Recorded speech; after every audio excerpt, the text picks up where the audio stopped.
சஹாபாக்கள் அபூ ஹுரைரா யார்? அவர்கள் சூஃபியாக்களுடைய ஒரு பெரிய ஒரு ஹெட்வார்ட்ஸ், அவர் அதான் தலைவர். ஏன்னா அஸ்ஹாபு சுஃபா என்று சொல்லக்கூடிய திண்ணை தோழர்கள் ஒதுங்கி இருந்தாங்க. இவங்களுக்கு வீடு கிடையாது, நாதி கிடையாது, குழந்தை கிடையாது, மனைவி கிடையாது, சொத்து கிடையாது, சுகம் கிடையாது. ரசூலுல்லாஹ்வுக்கு ஏதாச்சும் அன்பளிப்பு வந்துச்சுன்னா இந்த திண்ணை தோழர்களுக்கு கொடுப்பாங்க. பள்ளிவாசல் தான் அவர்கள் தங்குமிடம். போறதுக்கு ட்ரெஸ் இருக்காது, கீழே ஒரே ஒரு உடுப்பு.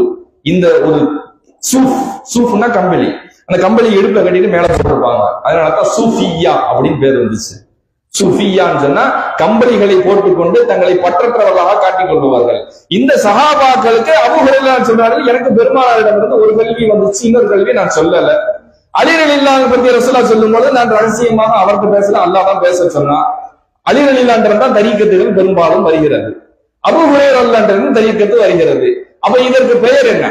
இந்த ஞான கல்வி முறைகள் என்பது பெருமானார் தான் வந்தது. ஞானம் ஹதீஸும் அதைத்தான் சொல்லுது. இது தனிப்பட்டதாக இல்லை. சரி, ஏன் பிரத்யேகமாக சஹாபாக்களை தேர்ந்தெடுக்க வேண்டும்? எல்லாருக்குமே சூஃபித்துவத்தை சொல்லி தந்துட வேண்டியதுதானே அப்படின்னு சொன்னா, அன்னை ஆயிஷா